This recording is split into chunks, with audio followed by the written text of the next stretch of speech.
In a world filled with deceit and betrayal, what secrets lie behind Lyra's relationship with Fidel? Is her true goal love or revenge? Every click, every subscription, is the power to uncover the truth. Join us and search for answers together. 11. Lyra.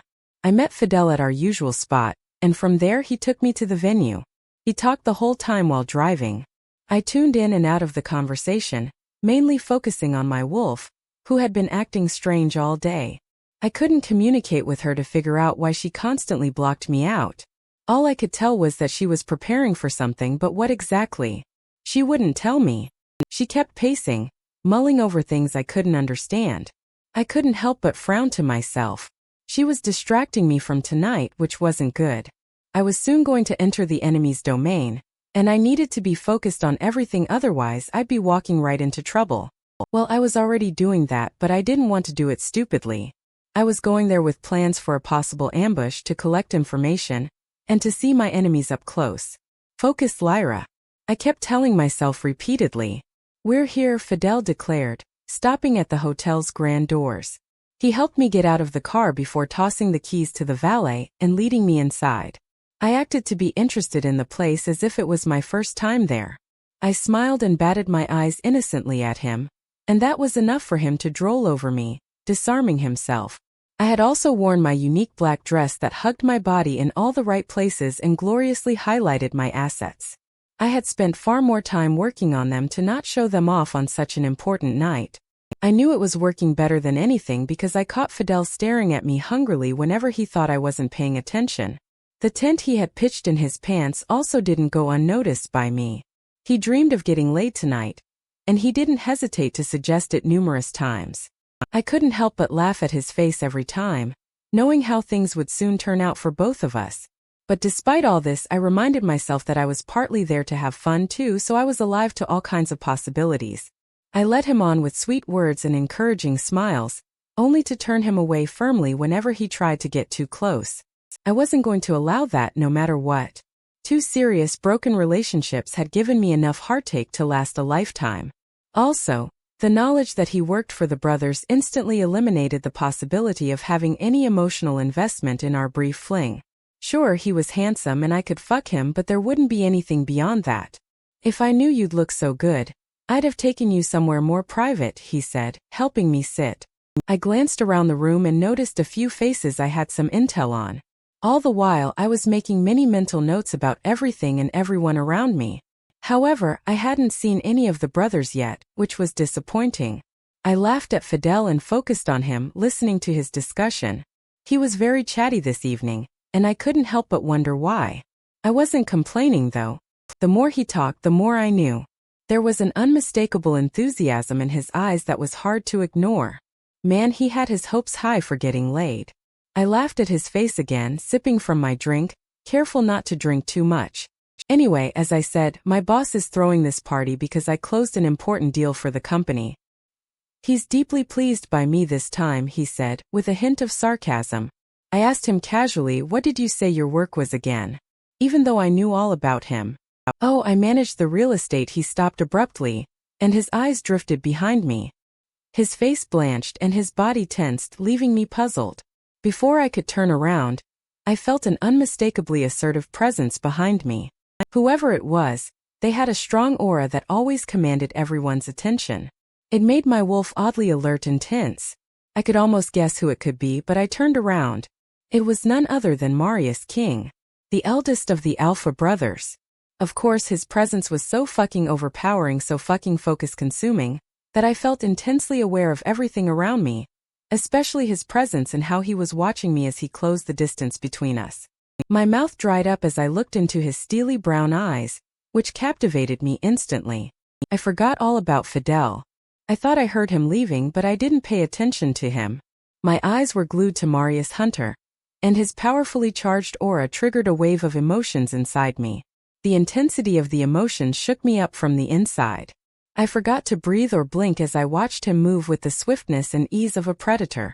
Even under his clothes I could see his muscles flexing, making me want to rip everything to shreds so I could see every inch of him. I needed to see every inch of him, especially due to how he looked at me. My heart was erratically beating in my chest, and my wolf howled in my chest with joy and enthusiasm. As he moved to take the seat beside me, I felt curls of heat between my legs due to how close he was. His intoxicating scent hit my nose, making me salivate. I wanted to taste him to see if he was as delicious as he looked and smelled. "Hello, mate." He greeted me with a possessiveness to his voice. 12. Lyra. It wasn't the first time I had seen Marius King. I had seen numerous pictures of him in various places. I knew what the man looked like and sounded like. I knew everything about the man, but despite all my knowledge and intel, nothing could have prepared me for the revelation that I was his mate. My wolf was over the moon to finally meet our mate, but the only thing I felt while looking at him was dread. This was not what I had asked for. He was not what I wanted. In my wildest dreams, I could have never imagined that I'd get paired with none other than Marius King. The man whom I hated fiercely. The man who was the reason for many people's suffering. All I had asked for was a kind and nurturing mate who'd love me no matter what. But the man sitting closer to me and gazing at me was anything but kind and nurturing. He was a ruthless beast. And he was my mate. I was doomed. I should have seen this coming when I asked the moon goddess for a mate. Back then I had suspected there must have been a catch somewhere, something I had been missing. Now I could see what she did. This was terrible. Why did she do this to me? What did I do to deserve such a terrible fate? Why did such things always happen to me? All I wanted was a mate, but I got a monster. All I needed was someone to love me. But the man before me was only capable of destruction and ruin. I could never be with someone like him. "What is your name?" he asked me, his gaze intensely possessive. I swallowed hard and tore my eyes away. I needed to leave. Otherwise, I was afraid I'd end up doing something stupid. I needed some time to think. I wasn't prepared for this situation, but I should have known. I should have seen this coming. How did I miss such a thing? My wolf already knew this was going to happen. That's why she had been acting up lately. I should have paid more attention to her. "Where's Fidel?" I snapped, leaning back to create as much space between us as possible. I needed to get away from him. I couldn't stay here for another minute. His eyes darkened with rage when I mentioned Fidel, and his nostrils flared. "Are you with him?" he asked. "No, scratch that." He demanded to know as if I owed him an answer. "It doesn't matter," I snapped, taking my purse and leaving. But I should have thought it out well, because the way Marius looked at me, it was clear that he wouldn't leave me alone anytime soon. "Lady, stop." He tried, but I was determined. I stormed towards the exit, leaving him behind. But before I could exit, he grabbed my arm and tugged me behind. I hissed as soon as my back pressed against his front, and he wrapped an arm around me. "You aren't going anywhere until we talk," he declared, dragging me back. I wanted to fight him, but I knew it'd be futile. I could feel all his muscles pressed against my back. I wouldn't win against him. Talking about muscles, feeling my body pressed against his was an instant distraction. His intoxicating scent and my wolf's eagerness to jump him weren't helping me either. I gave him a threatening look as he took me to one of the private meeting rooms of the hotel. As soon as he released me, I ensured to put as much distance between us as possible. It was for my best. I couldn't afford to get distracted at that moment. He locked the door and turned to me, eyes blazing with desire and possessiveness. My wolf started pacing inside me, wanting to get closer to him and kiss him and claim him, and I blocked her out before she could make it worse and glared at him. "I know I interrupted you and Fidel, but you must have figured out why I got you here," he spoke, his voice smooth and businesslike. I should have hated it immediately, but I felt butterflies in my stomach. A part of me imagined how he'd sound like whispering sweet nothings in my ear. I snapped out of the thought before it could get more heated. In response, I crossed my arms on my chest and sharpened my glare. "I was here on a date with my boyfriend," I said, even though Fidel wasn't my boyfriend. A part of me wanted to see him jealous, and oh, did he instantly look like he was going to murder Fidel. "Boyfriend," he muttered, disdain in his voice. I didn't know he was seeing someone. "Well, now that you know, you should let me out," I pressed. "We are not done talking yet," he said, pouring me a drink before setting it in front of me and taking the seat opposite me. "I'm not interested in talking further," I told him, ignoring the drink and glaring at him. He didn't touch his drink either. Instead, he watched me with his scrutinizing gaze, taking in every single detail about me. I had been stared at numerous times before, but it never made me feel anything like he was making me feel. Under his gaze, I felt like a unique specimen being studied. He looked at me like I was the most important thing on this planet, and I didn't like how good it made me feel. I should have hated how he focused his attention on me single-mindedly, but I loved it too much.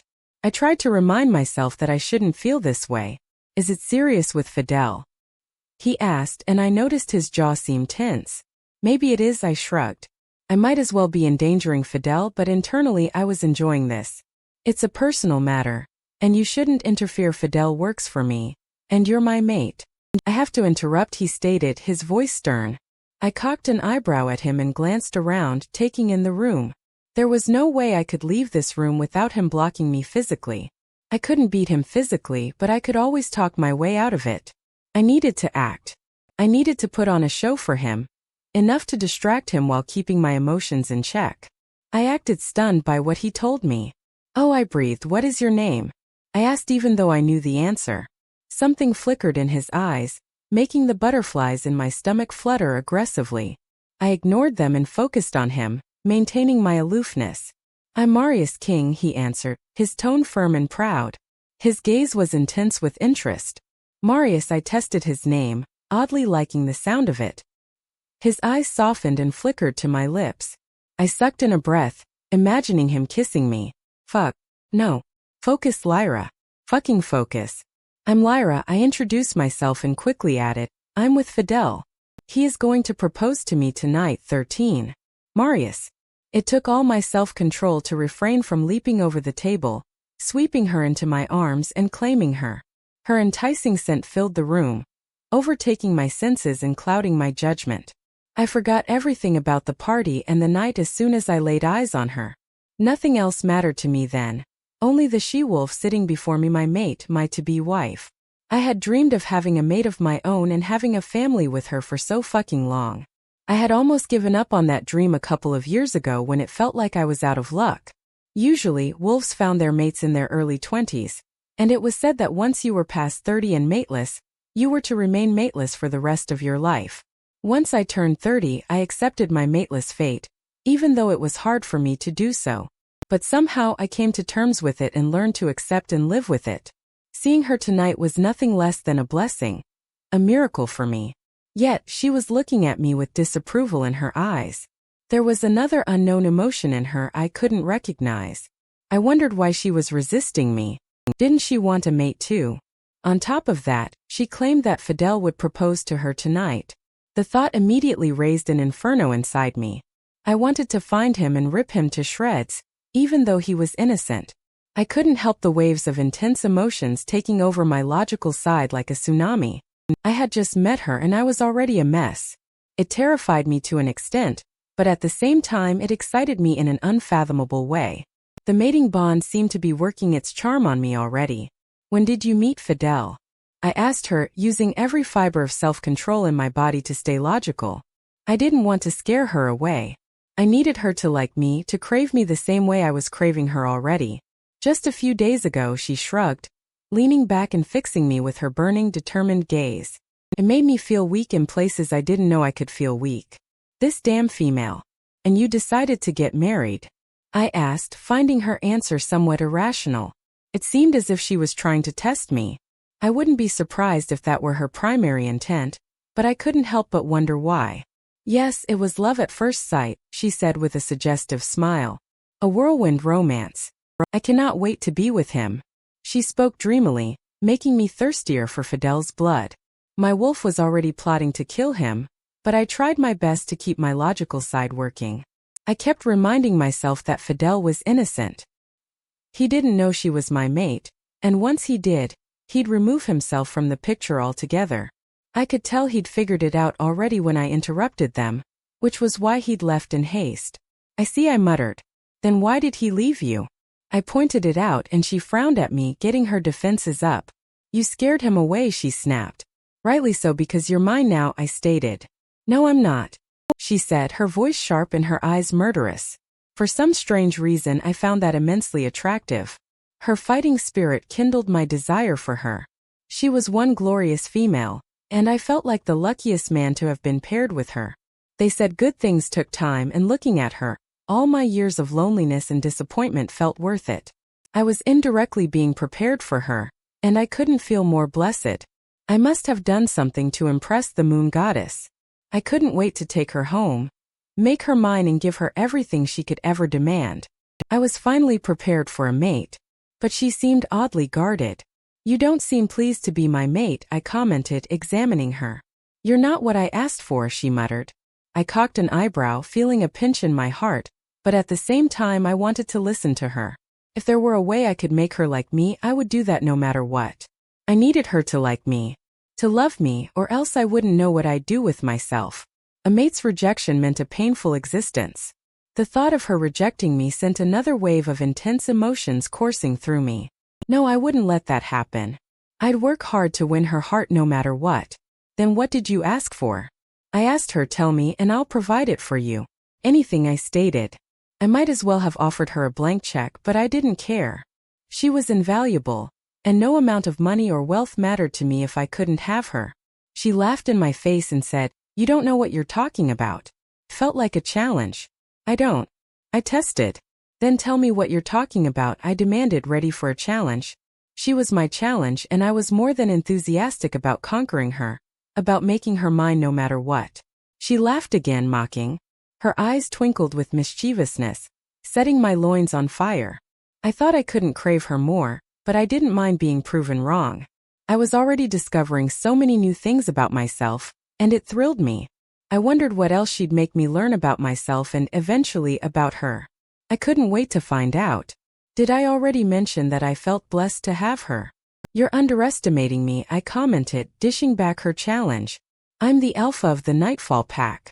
There's nothing I couldn't do for you," I told her fiercely. She smiled at me again, but this time it was different. There was a knowing look in her eyes that I couldn't ignore. If anything, it made me more curious and hungry for her. I wanted to know everything about her. "I see," she said. "I'll think about it, but I must leave now.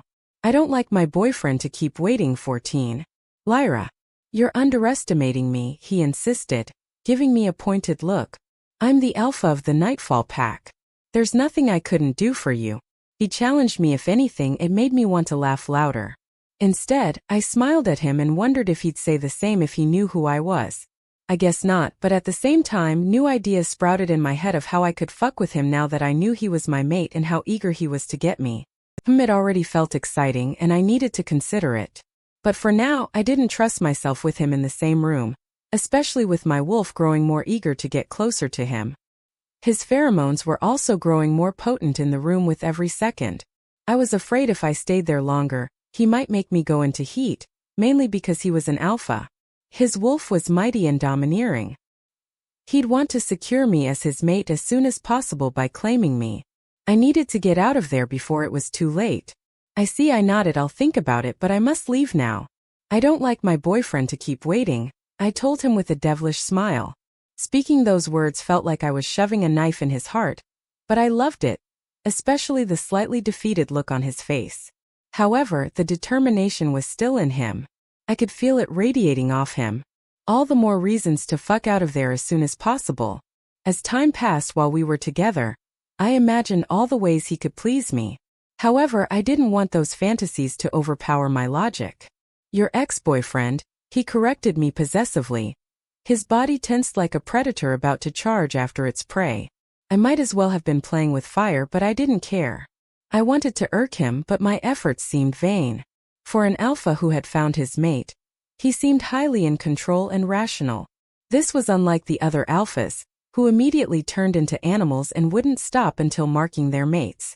I had heard some traumatic stories about such mating, and it had always made me wish never to have an alpha mate. The moon goddess had done me wrong. However, the way Marius maintained his calmness, it meant he was damn powerful. I shouldn't have cared, but I fucking liked it. "Whatever, I need to see him," I told him, getting up to leave, but he remained seated. His body was tenser than ever. I kept an eye on him as I headed towards the door. "And don't fucking follow me. I need time to sort this out." "I understand," he uttered, getting up, but before he could reach out and haul me against him, I stepped out of his reach. He gave me a disgruntled look but made no effort to get me. Instead, he unlocked the door for me. "But when can I see you again?" he asked, bringing back his business tone as we stepped out. I don't know, I ignored, determined to get away from him as soon as possible. Lyra, he called for me, instantly making my heart flutter in my chest. Everything inside me ached for him, and my wolf howled woefully, displeased to leave him so soon. Leaving felt even worse because I could hear the longing in his voice. We'd need to meet again, he stated. Yeah, I waved my hand, trying to act casual and unbothered. But inside my heart was breaking to leave him. Even though I hated him, I loved pushing his buttons and waiting for his reaction. Surprisingly, he didn't seem like the person I expected him to be, which ignited my interest in him. I had half expected him to force himself on me and mark me without my consent like most of the alphas did with their mates upon meeting, but he had been respectful of my boundaries and choices. It oddly made me want to look forward to meeting him again. Maybe he was putting up an act to impress me. I wouldn't be surprised if that were the case, but at the same time, I reminded myself that he could have easily forced himself on me when we were alone in the private conference room. Again, I didn't want to read too much into it. That might make me focus too much on his positive attributes, and I needed to avoid that now. He was still my enemy and the man I hated the most. One of the most important missions of my life was to ruin him, and I wasn't going to let some rose-tinted glass put on me by my hormones and the damn mating bond ruin the work of my life. None. Not happening on my watch. Lyra, he called for me again. He had followed me outside the hotel, which I disliked. I wanted to turn around and tell him to stop following me, but something in me told me that it'd backfire.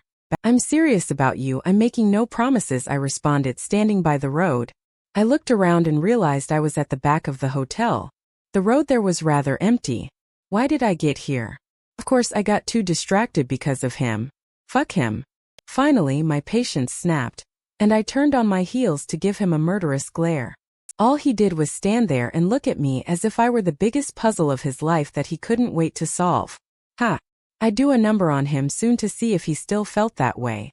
Leave me alone, Marius. I don't want to do this, I snapped. All I'm asking from you is a chance. Tonight wasn't great, but I want to make it up to you. We can start afresh again, he offered, stepping closer to me. His dark eyes hungrily searched my face for a sliver of hope, but I was determined to give him none. I will be what you want me to be, he added, a glint of something indistinct in his eyes making me pause for a second and consider. He must have read the expression on my face because he gave me a slow, handsome smile. I tried not to stare too much at his lips and focused on glaring at him. Are you available tomorrow? He asked me eagerly, stepping closer. I should have stepped back, but I didn't. No, I need to go now, I booted. I'll have one of my men drop you home, he suggested, so that you could find out where I live. I accused. He cocked an eyebrow at me, a hint of challenge in his eyes. Lyra, before you get home tonight, I'd have discovered everything about you, he said. I laughed at him again. I'd love to see what you get. 15. Hunter. As soon as we landed in this city, chaos unfolded inside me. I didn't know what it was, but I found it hard to sit still in one place for over a second. My restlessness seemed to grow with every passing second in that place, and it often made me want to crawl out of my skin. This all meant that I couldn't focus on our work at all. So far I hadn't managed to find anything on Morgan, which was quite disappointing, but I was trying to focus, even if it meant that I needed to go for a run 3 times a day to get it all out of my system. Still, it felt utterly fruitless. It didn't help that Marius had been feeling somewhat the same. It was one of the reasons I avoided him. He was generally the calmer brother, the one who handled things rationally under immense pressure. And I was the jester, the one who liked to fuck around and find out, the shit stirrer and the nonchalant one. However, in all my years of fuckery, I had learned not to fuck with Marius when he wasn't in the mood. That resulted in fireworks of the worst kind. This was why I was trying to avoid him as much as possible. His current mood made him feel like a volcano about to burst. I didn't want to be the reason he burst. Hence, despite my crazed state, I tried to gather as much intel on Morgan as possible. I met some local alphas who were already aware of our presence in the area. They didn't have much to offer, and that was quite disappointing. So far, Marius had mentioned Fidel finding a she-wolf who seemed to know stuff. Marius had offered to meet her tonight while I was trying to meet some rogues and see if they knew something. However, they didn't offer much either. It was late at night when I finally gave up and decided to return to the hotel, But not before having another long and grueling run through the sparse woods of the southern coast, enjoying the night air blowing from the sea. I transformed into my human form before stepping out of the woods and entering the hotel through the back door. Some of the staff, especially the women, threw me curious looks. Maybe it was because I was in shorts and sweat without a shirt. If my mood wasn't so bad, I'd have invited the attention exuberantly and flirted with a couple of them. I headed straight to my room and took a bone-chilling shower, hoping it would wash off the distress and the chaos I had been harboring for days. I was disappointed but not surprised when nothing happened. After I had showered, I decided to see Marius. I was curious if he had managed to get anything from the girl. When I entered his suite, I found him in the seating area with his laptop on his lap, aggressively typing away with a stern look on his face. "Anything?" I asked, taking a seat and ordering myself some coffee. I was not feeling sleepy, I was merely looking for a distraction. Anything that could elevate me from the chaos. Marius remained quiet for a few seconds, his gaze murderously fixed on the screen. I waited, but when he didn't say anything, I asked, "Did you meet the girl Fidel?" "I found my mate," he said abruptly. It took me a few seconds for his words to make sense. I choked, unable to decide whether first to show my surprise or happiness that he had finally found his mate. The topic of mates was sensitive for him. He'd given up his hopes of finding a mate the day he turned 30. It hurt me to see him so defeated. He deserved to have a loving and caring mate after all the sacrifices he had to make. It was the only thing he had been looking forward to, but luck hadn't been kind to him in the past. But it seemed like things were turning around slowly, and I was immensely happy for him. "Congratulations." I laughed, getting up to pat him on the shoulder, but he grunted instead, not looking pleased or excited, which made me stop for a moment. "What happened, Matt? Aren't you happy?" I asked him, frowning. I sat beside him and peeked at his laptop to see what he was so intensely glaring at.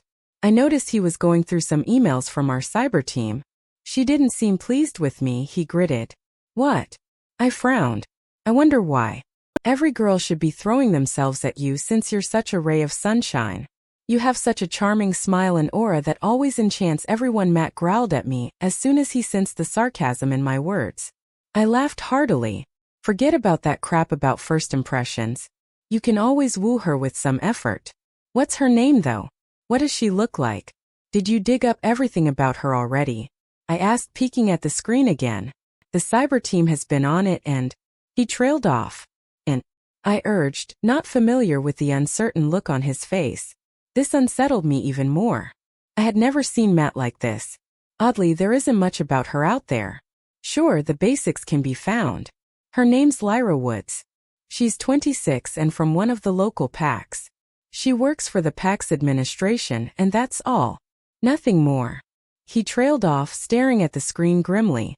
"Just feels too fabricated," I suggested, and instantly his head snapped towards me. "You think so?" he asked, looking more doubtful with every passing second. Matt was anything but doubtful. He was the one who always seemed to have answers to everything, which further agitated me. I didn't have a good feeling about this. "I can go down to the pack and look for her if you want," I offered. "But didn't you spend some time with her tonight?" I couldn't help but ask. His situation didn't make sense to me. He should have been more excited to have found his mate finally. And instead of typing away on his laptop, he should have been spending the night with her, strengthening their bond. "She left. She didn't want to be with me, and she's oddly fixated on Fidel," he growled. I could see murderous rage flash through his eyes. Oh boy, things were more severe than I had thought. I took the laptop from him and scrolled through all the data our cyber team had managed to dig up on her. There was everything he had told me about her, and then there was her picture. She was drop-dead gorgeous, just what my brother deserved. But I found it unsettling how she had managed to fuck him up in such a short period. "I'll see what's up with her," I promised him, staring at her picture. She had enchanting blue eyes and a cute round face framed with bangs, making her look younger than her age. There was a slight smile on her face as she stared ahead. Personally, I found her cute and could see why Marius seemed to be so weak for her already. Oddly, I felt like I needed to be in charge suddenly. Now that Marius had found his mate, my fuck-around days were over. I needed to get more serious about shit. My responsibilities were going to grow. It scared me to some extent, but at the same time I felt ready for it. I'd do anything for my brother. 16. Lyra, it took me longer than usual to get home. I kept wandering for a while to ensure Marius hadn't sent anyone to follow me home. Fortunately, he didn't, but I didn't want to take my chances, so I lingered around the beach for a while, processing everything that happened earlier in the evening. Marius King was my mate. I found it hard to stomach. I didn't want to do anything romantically with him. I wanted to do the opposite, ruin him and his brother. I wanted to see them suffer the same way they had made others suffer. I wanted to give them the pain they had given to the people I loved and cared for. It had been so fucking easy for them to wipe away everything that had mattered to me in a single blow. Marius destroyed everything I had with a single stroke. How could I ever think of being with him? Now that I was reminding myself of the past, of the terrible flashbacks and the nightmares, the effect of his pheromones seemed to be washing away gradually. I was no longer distracted by the thoughts of his lips, his heart-aching smile or his addicting scent. The bitter memories of the past helped me flush away all that nonsense until I could only focus on what mattered most to me, the downfall of the Alpha brothers. I had been working on this for the longest time, not even months but years. I had carefully planned and executed everything. It took me a lot of hard work and determination to get where I am today. I wouldn't let anything ruin it. Mate and Marius be damned. I moped by the sea for a while before returning home, the fresh tears of my old wounds fueling my thirst for revenge. I got to work as soon as I got home. I was aware that Marius must have been combing the internet looking for me, and when he failed to find anything useful, he would go to the pack to look for me. That'd take at least a few hours, and I had only that amount of time to plan my next move. They might still be confused, but they were clever. Once they found out I was never part of the small pack downtown, it wouldn't take them long to put two and two together. It'd be interesting to see how that would play out. I wondered if I could leave them a hint just to be fair to them, but they don't deserve such things. So I do what I'm good at: ambush.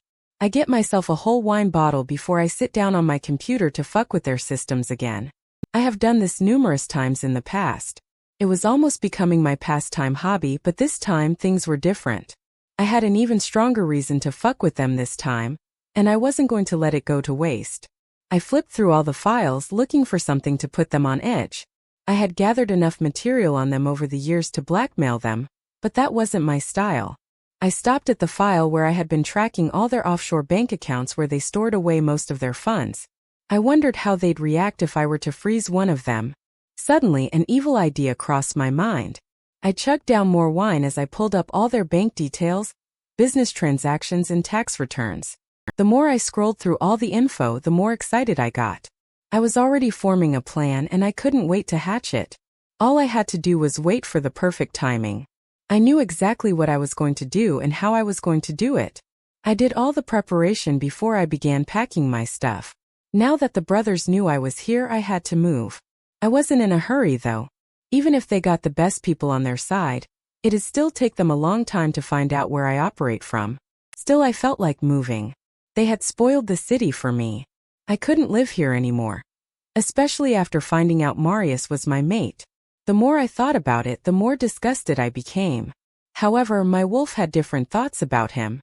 Even if somewhat reluctant, she wanted to give him a chance, especially after meeting him tonight and seeing how different he seemed from what I had perceived him. Well, fuck that. I didn't want to see him again.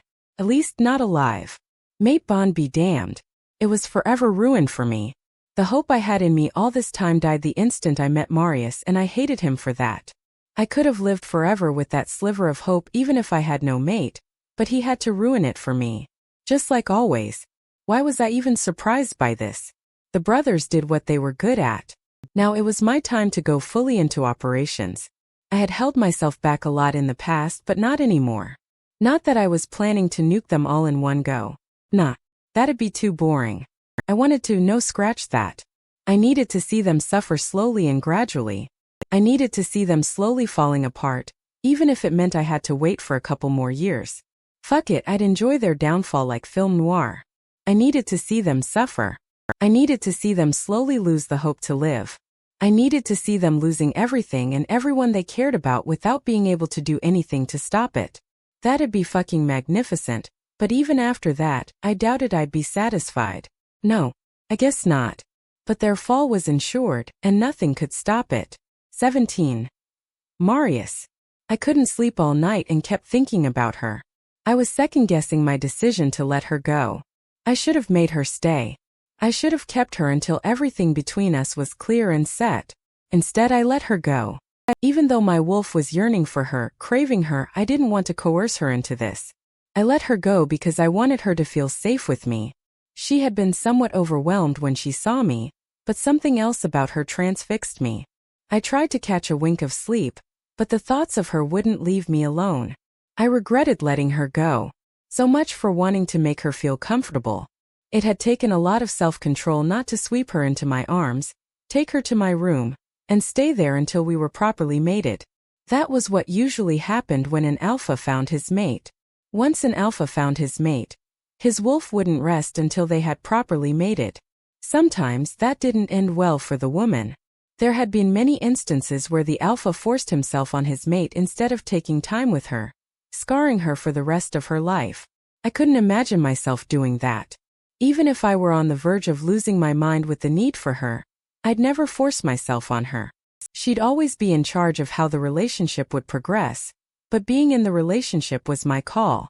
Maybe she was overwhelmed by my alpha status, which was understandable to an extent, but I don't think that was precisely the case with Lyra.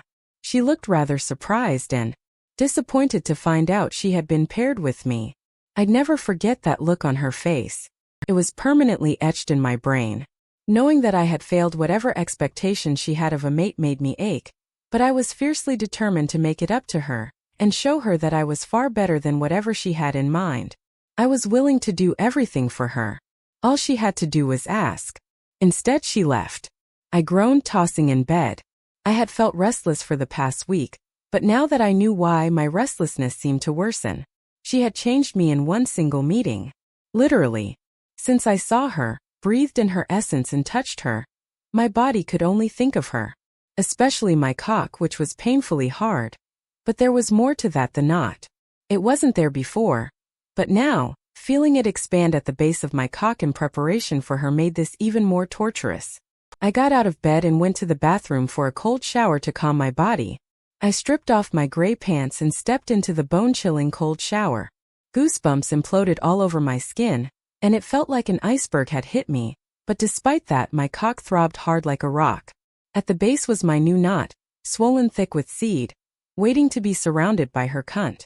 I groaned as I took myself in hand and stroked myself. It didn't provide any relief whatsoever. Instead, it seemed to have worsened the ache. I continued stroking myself, paying extra attention to the knot which wasn't there before. Lyra had done this to me, and this was permanent. Every time I'd look at it, it would remind me of her. She'd ruined me this way forever, and this realization worsened her absence. I needed her beside me. Even if she wouldn't let me claim her, I'd be okay with that. I'd bear the torture without a complaint, but I couldn't ever live with her absence from now on. Earlier in the evening, I could have never imagined that I'd experience something so fucking life-alternating. But even if I did, nothing would have prepared me for Lyra. She was magical. That's how she had made me feel during our brief exchange. Meeting her felt like a miracle, like she was a divine blessing in my life. But that blessing had been snatched away far too soon for my liking. I growled, stroking myself harder, thinking about her body, her smile, her beautiful face. She was a work of art, and I'd feel honored to have her by my side. I thought of her full breasts as I stroked her. Even though she was tall, she had perfect curves. I'd been distracted by her breasts and her hips all evening.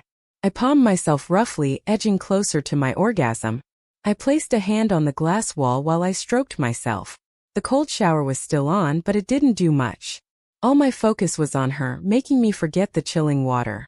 Instead, my body seemed to heat up even more, anticipating the release. I threw my head back and came with a moan. Thick white strips shot out of my cock, painting my hand before washing away under the shower. I looked at my seed, panting after the release. It was thicker than usual. It was my body's way of preparing to claim her and her womb. I thought of filling her with my seed, and it hardened me instantly despite my previous release. My knot felt tighter and more uncomfortable. No matter what I did to soothe myself, my whole body and wolf seemed to want only one thing: Lyra. And without her I couldn't feel peace. I needed to find her again or I'd lose my mind. I couldn't go long without having her beside me. I needed to see her, to touch her, to fill my lungs with her intoxicating scent, which relaxed me but at the same time incited inextinguishable desire inside me. It was the kind of desire that would make me follow her to the edge of the earth, to purgatory or even hell, to wherever she was planning to go. As long as she was mine, it wouldn't matter. Without her, I felt like my existence had no meaning. It hadn't had a meaning all this time. I was merely pretending to live, but meeting her had changed everything. She gave me a glimpse of all the things I could have, and I was fucking addicted to that already. But when she left, I felt like someone had pushed me into an abyss of melancholy. I felt like I was merely floating through space without a destination, a purpose or a name. I felt like I was nothing. I needed to find her. The sooner the better. I stepped out of the shower instantly and checked the time. It was sometime 4 in the morning. I started dressing. I needed to go down to the pack immediately. 18 Hunter. I couldn't sleep again. This was becoming my new standard.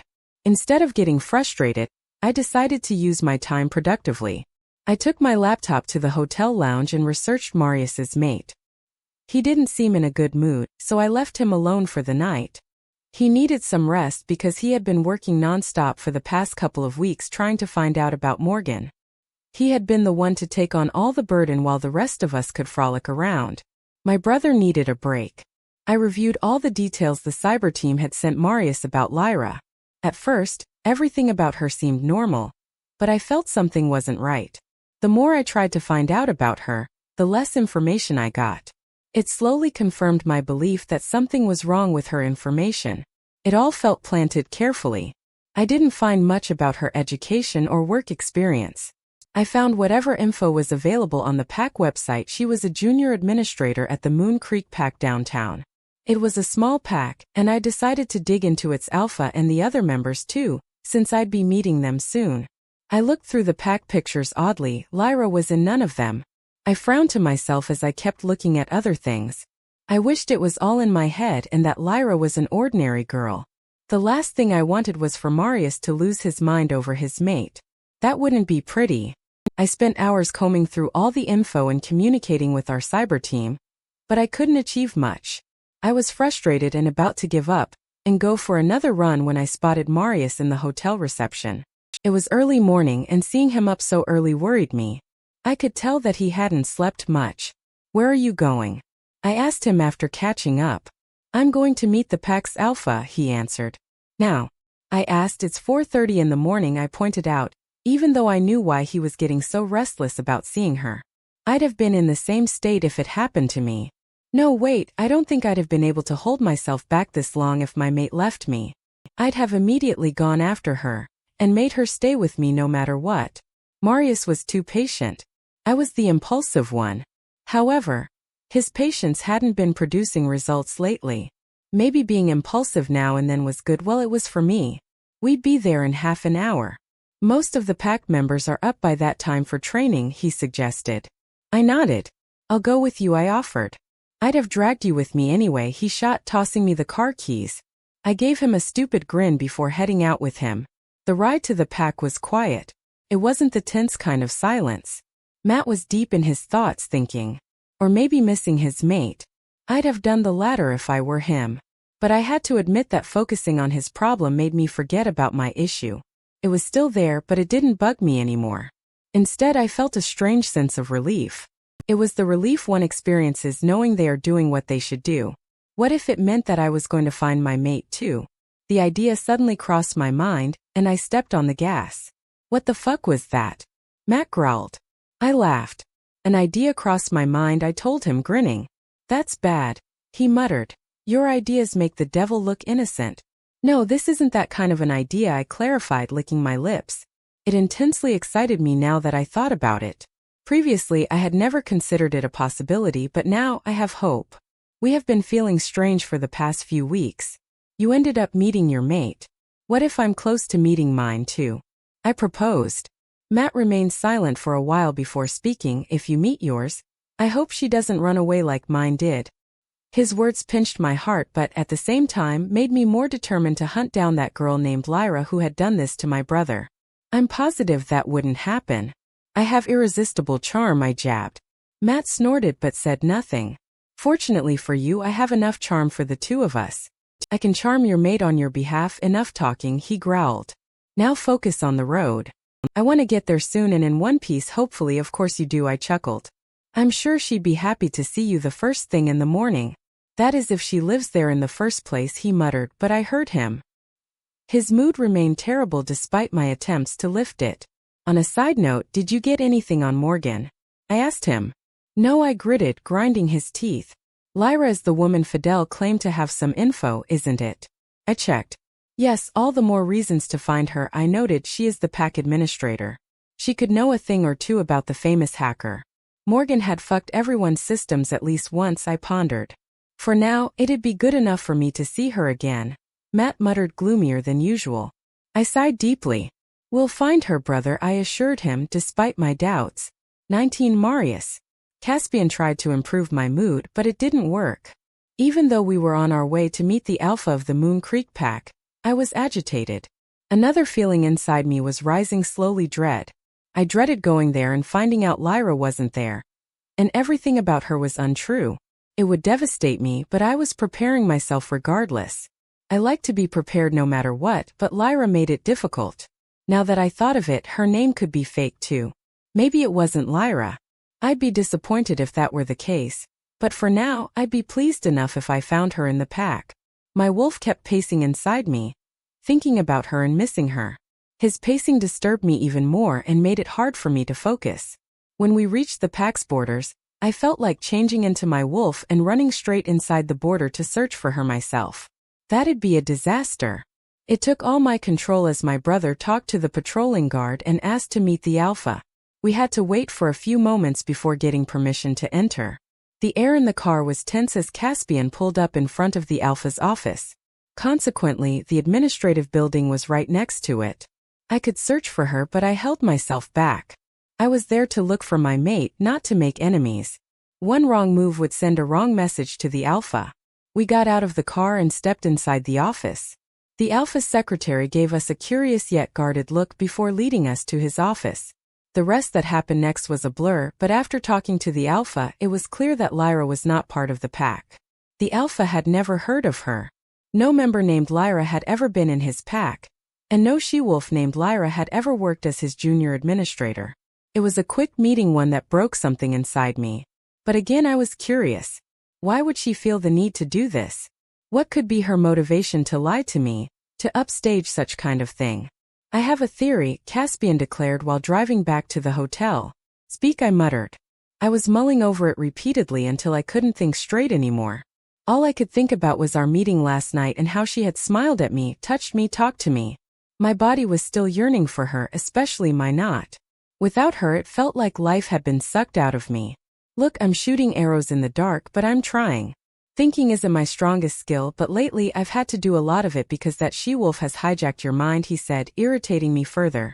Just spit it out, I demanded. I think Lyra, or whatever her name is, has something to do with Morgan, Caspian stated. My head snapped towards him with lightning speed. What? I asked, unable to believe my ears at first. He sighed deeply before repeating, Lyra might have to do something with Morgan. She fed all the info to Fidel, remember? He claimed she knew something, I reminded him. Well, not directly. Lyra told him the basics just about the wolves in the area and, still, why is every information about her out there fake? He challenged me and this time I was quiet. I had no other defense. I contemplated his words in silence and found myself agreeing. We need to talk to Fidel, I stated. That is needed. I was looking for him last night but didn't find him. Rory said he left after figuring out his date was your mate, Caspian told me, saving his neck. Probably. Find him and call him back. I'm going to talk to him, I growled. I needed to know everything he knew about her, including how he found her and their relationship before I met Lyra. Even though he was utterly innocent, my jealousy was at its peak. I don't think that'd be a good idea, Caspian chuckled. I'll handle him once we go back. You can go check in with the cyber team. We will have a meeting about it in the afternoon and plan our next move, Caspian declared, sounding serious. I glanced at him briefly, ensuring it was my brother talking. It was rare to see him serious. He was taking hold of the situation because I was struggling to focus. I needed to take the control back and lead. As much as I liked to see my brother taking responsibility, I preferred to see him reckless and carefree. That was his forte. I didn't want to change him. But whatever it is, I wouldn't be surprised if Lyra has some sort of connection with Morgan, Caspian proclaimed. I'm starting to think that as well, I agreed, but at this point I didn't care about that anymore. I just wanted to see her anyhow, at any cost. I'd give away everything to get her in my arms. Enough moping. Let's get to work, Caspian spoke as we pulled up in front of the hotel. As soon as we entered the lobby, Rory and Fidel greeted us. Immediately, I wanted to grab Fidel and drag him somewhere alone and get everything out of him. But before I could do that, Rory stepped in between us. The cyber team reported an emergency. What is it? I demanded, irked. These days, something seemed to always be coming up. His expression told me nothing was good, but I needed to hear it. One of the main offshore bank accounts has been frozen, Rory spoke. How much was in there? A sizable amount. 300 million, Rory responded, tensed. And let me guess who did this, Caspian mocked. Morgan. Rory nodded hesitantly before adding, there's more. The cyber team has called for a meeting as soon as you two get back. Let's get going then, I gritted, getting into the lift with the three of them. However, I kept an eye on Fidel. He was unnaturally quiet this morning and maintained his distance. He was wise for doing that. The timing is too perfect, Caspian noted. She's watching us, who? Rory asked. Lyra, Caspian winked at me. 20 Hunter. It turned out Morgan went further than freezing one of our important offshore bank accounts. She created several fake cases of money laundering and tax evasion as well, and now we were being looked at by federal agents. That was a huge mess. It was not the kind we couldn't deal with, but it was still a huge mess and pretty annoying. It would quickly eat away months of our time to clear such a mess. This means one thing, I stated. She knows we are here and looking for her. And she doesn't like it. She wants to keep up distracted and busy. Of course she doesn't, Marius gritted, looking through the documents. I studied him for a couple of seconds to ensure he was all right. Even though he didn't show it on the surface, I knew my brother was still shocked and hurt to discover that Lyra had faked her information. If anything, this made me think more about her. Even though it was a wild guess, I felt that Lyra had some connection with Morgan. The timing of the events seemed a bit too accurate to be a mere coincidence. And also, every piece of information on Lyra we had found so far was false. Maybe Lyra wasn't even her real name. There was no way to be sure about it yet. For now, I had two separate incidents, and if I could somehow establish that they were connected, it'd give us a strong lead. We'd finally have something more to work with, and maybe we could also find out about Lyra. I kept thinking about it while my brother discussed with others how they would deal with the false cases. The cases were so well fabricated that they even looked genuine. Morgan indeed had a talent for fucking people up. I had to give her that, at least. This made me more determined to find out about her, but for now, Lyra's case needed to be settled. I had to bump her up on the priority list because of my brother. He looked pretty miserable without her already. If we somehow managed to find Lyra, my brother would be at peace. And I could finally figure out if Lyra had to do something with Morgan or if all the things happening were mere coincidences. However, I didn't believe in coincidences. Coincidence happened only once. Anything more than that was planning, and that I could already see. After our meeting, I decided to sit down with Fidel. Look, I know she's Marius's mate. I have nothing serious going on with her. He clarified immediately. Just stay away from him for a few days, I chuckled darkly. Fidel looked terrified enough, already saying Lyra's name. Whoever that she-wolf was, she knew how to leave a long-lasting impression. You don't have to say twice, he muttered. How did you meet her? I couldn't help but ask. I was out on the first day and spotted her at a beach by herself. She looked pretty, so I asked her out, he shrugged. She told me she was a local, so I asked her a few things. She was the one to give me all the basic information. Did she tell you anything about herself? Where does she live? I asked him. No, she mostly avoided talking anything about herself. I asked her where she lived and she brushed it off too. I met her twice after our first meeting, and that was usually in front of a cafe near the sea. Do you have her number? I asked, scratching my jaw. This didn't seem to be going anywhere, and frustration slowly started to seep into me. Yes, he answered, and immediately my eyes lit up. I exchanged numbers with her. I forgot about it until now. Sent it to me now. I'll have the cyber team look at it, I said, feeling hopeful again. We could track her location through her number. What else? I asked. There's not much I have right now, but I'm thinking of going down to where we usually hung out and find out about her, Fidel offered. Of course I nodded, getting oddly excited about this. Call me immediately if you meet her. I should leave now. She's there usually around this time, he offered, so I let him go before taking her number. I contemplated calling but then sent it to the cyber team to see what they'd find out about her. With Fidel on the road again and our cyber team looking at her number, all I had to do was wait. However, waiting was often the hardest and the most angsty part. I hated it very much, one of the reasons why I was so impulsive with everything. I didn't have anything to do, and that made it worse. I had no distractions and my mind was back to that restlessness that drove me crazy. I took my phone out and stared at Lyra's number. My fingers itched. I needed to do something, so I did what I felt like doing the most. I called her number. I had never felt so anxious waiting for someone to answer my call. I remained silent, waiting even though I wasn't expecting her to answer the call. My heart skipped a beat when the phone started ringing.